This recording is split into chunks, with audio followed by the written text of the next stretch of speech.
nome é Luísa, eu sou professora de Geografia e aqui no Explicador Virtual a gente vai dar continuidade ao conteúdo do 8º ano. E a gente vai ver um pouco mais sobre o quadro humano da África.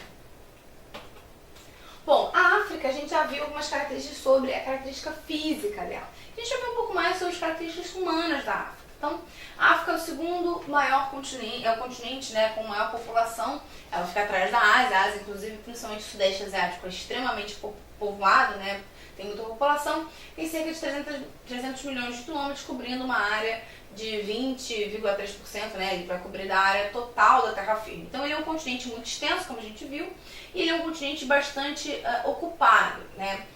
A gente falou um pouco mais sobre a ocupação aqui portuguesa, né, na África. A África foi ocupada por Portugal também. 5 dos países da África foram colônias portuguesas e usavam o português como língua oficial. Isso é interessante a gente estudar porque a gente vê que muitas dessas antigas colônias portuguesas começam a emigrar para o Brasil agora.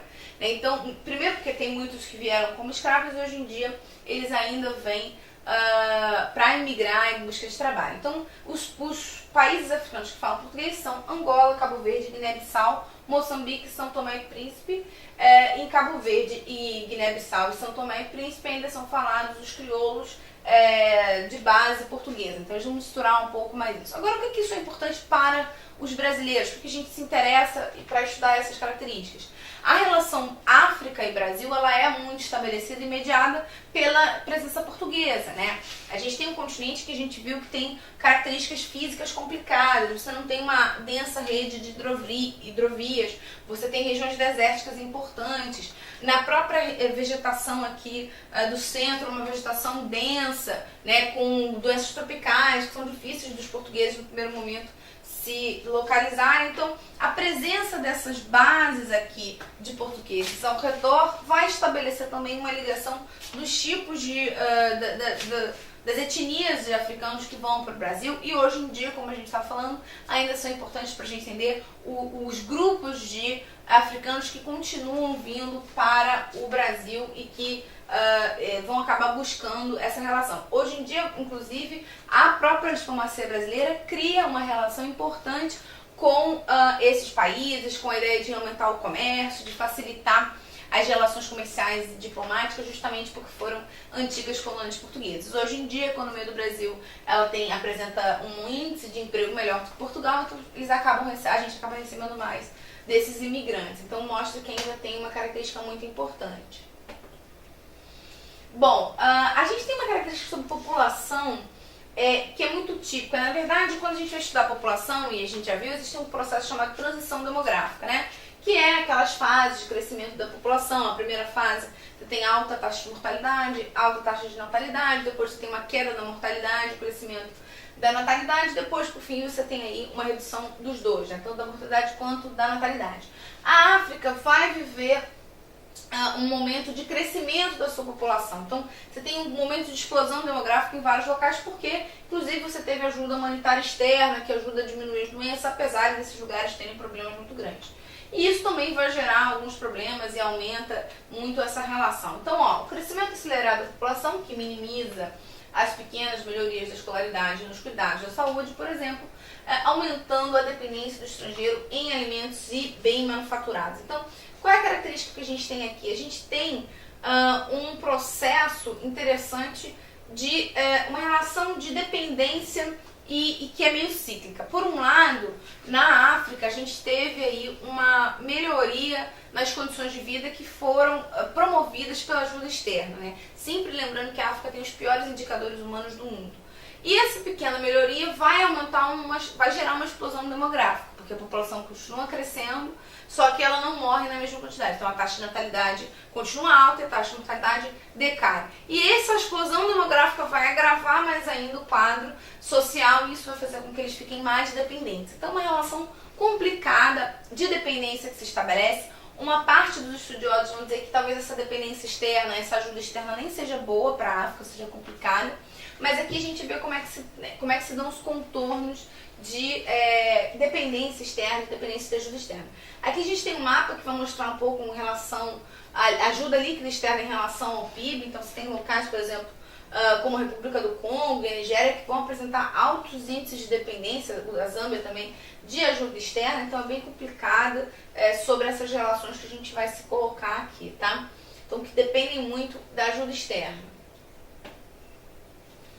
Bom, a gente tem aqui um processo complicado da economia africana. Assim como o Brasil, ela tem uma economia bastante dependente de commodities, ou seja, produtos que são produtos pouco beneficiados. O que faz sentido com o histórico de exploração e com o histórico de ocupação no continente africano. Como você tem uma exploração muito grande, né, você não teve um desenvolvimento de uma indústria, isso vai fazer com que eles fiquem muito dependentes dos suas matérias-primas. A gente vê, inclusive, que eles são produtores de cobre, de diamantes e tudo mais. E você teve um processo de diminuição do preço de matérias-primas. Então isso vai dificultar mais ainda as relações econômicas, aumentando a dependência externa. Então a deterioração dos valores dos produtos africanos e o progressivo abaixamento dos preços das matérias-primas reduziu a entrada de divisas e tornou ainda mais pesada a disparidade entre importação e exportação que a gente vê aqui. Então, como você tem o produto, que é o produto principal de exportação dos africanos perdendo seu valor, essa economia desses países acaba ficando cada vez mais deteriorada, comprometida. Agora, vamos lembrar que a África, a gente está vendo aqui como um todo, mas você tem diferenças. A África do Sul, por exemplo, tem aí um crescimento grande de industrialização, Angola tem começado a apresentar. Então a gente tem aí algumas questões importantes que são relevantes também para a gente entender que não é uma coisa só, mas a gente pode ver que de maneira geral a gente tem a apresentação desses problemas aí de crescimento do produto interno bruto per capita, né? Isso vai acabando impactando ainda mais em uma região que é bastante empobrecida.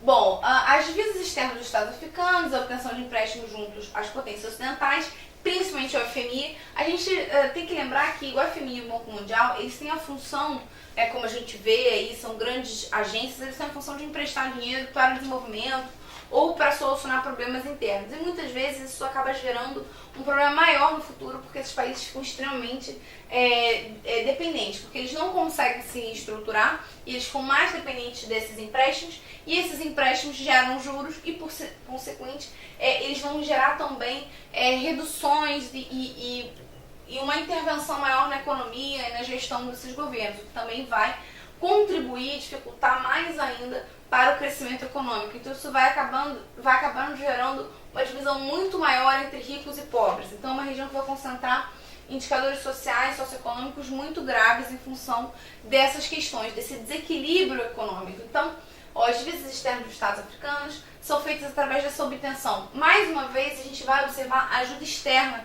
como sendo uma questão importante para a África. Então, a ajuda externa, ela vai ajudar por um lado, mas ela vai contribuir para um ciclo vicioso, né, de juros e novos empréstimos, tá, que vai consumir parte do crescimento dos rendimentos nacionais. E esses rendimentos que são designados a pagar empréstimos e juros não são designados para a melhoria da população. Então, isso é uma questão complicada que vai contribuir para o aumento da pobreza na região da África, que é uma região bastante pobre e com bastante problemas e desafios. A África recebe cerca de 1/3 do total de ajuda dada aos governos em todo o mundo. Então volta mais uma vez a questão da ajuda, e essa ajuda não muda o fato de que os indicadores sociais da África não são os melhores. A gente tem a maior concentração de doenças sexualmente transmissíveis, a gente vai ver isso mais pra frente. A gente também tem a maior concentração de fome e miséria, aguda principalmente, que é aquela fome que mata mesmo, também concentradas na África. E os piores indicadores de desenvolvimento humano também estão concentrados na África. Então, isso é uma região típica, tá? Boa parte ajuda vem com condições. Existe um debate sobre essa ajuda externa. Por exemplo, a Monsanto, que é uma produtora de sementes, tem enviado sementes geneticamente modificadas para os governos africanos, para que eles cultivem lá. Mas as sementes que são enviadas são sementes que não são autorizadas e não são seguras para serem utilizadas nos Estados Unidos, por exemplo.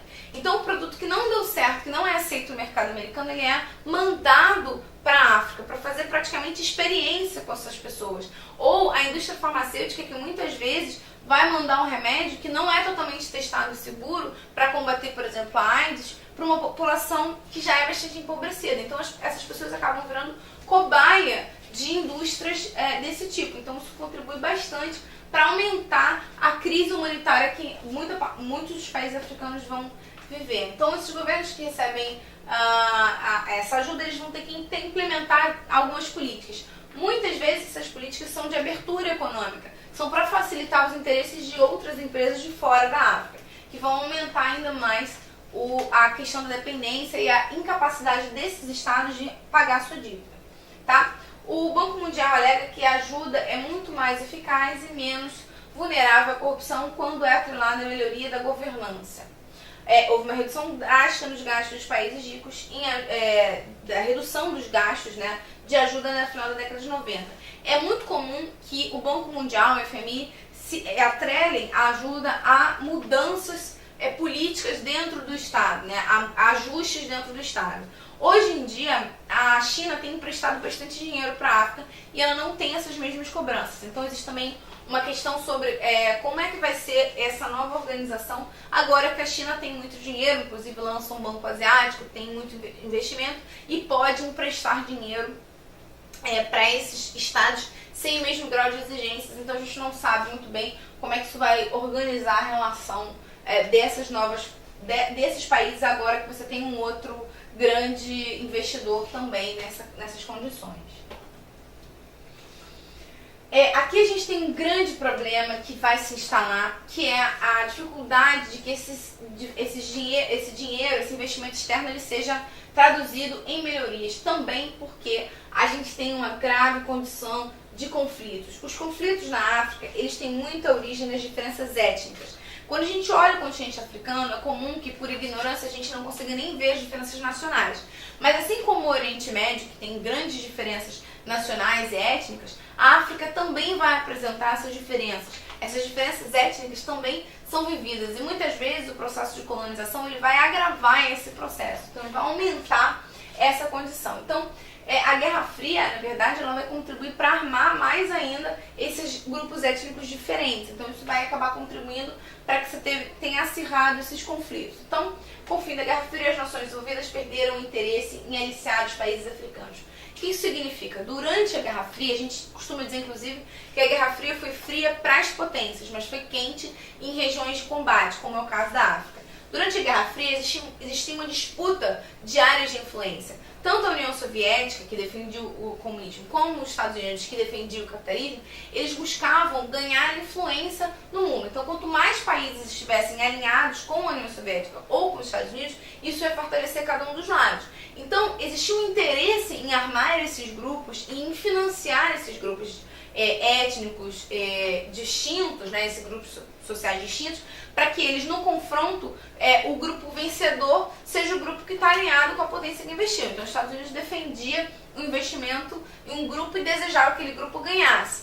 Esse processo vai armar esses grupos e vai aumentar e acirrar as disputas dentro dessa região. Então, vão contribuir para as guerras maiores. Então, os programas de ajuda diminuíram em parte sob o pretexto de que os fundos eram desviados para a compra de armas e para que esses governos, né, pudessem entrar, esses grupos acabassem entrando mais ainda nesse conflito. E além, a gente não pode deixar de falar do problema da corrupção, que é muito grave na África, né, como em boa parte do mundo, e que também é usado como justificativa para você cortar esses investimentos. Mas, na verdade, você teve um grande investimento em armamento durante um tempo, essa região perdeu o interesse de disputa, não existe mais o contexto da Guerra Fria, ela foi deixada de lado e esses grupos ainda estão armados e a população ainda sofre bastante com isso. Inclusive, a gente falou sobre diamante e sangue quando falou sobre produção de diamante, tem muito a ver com essas disputas, esses grupos armados, esses governos corruptos que muitas vezes não conseguem controlar bastante a sua população. Bom, eu espero que tenha ficado claro. Tchau!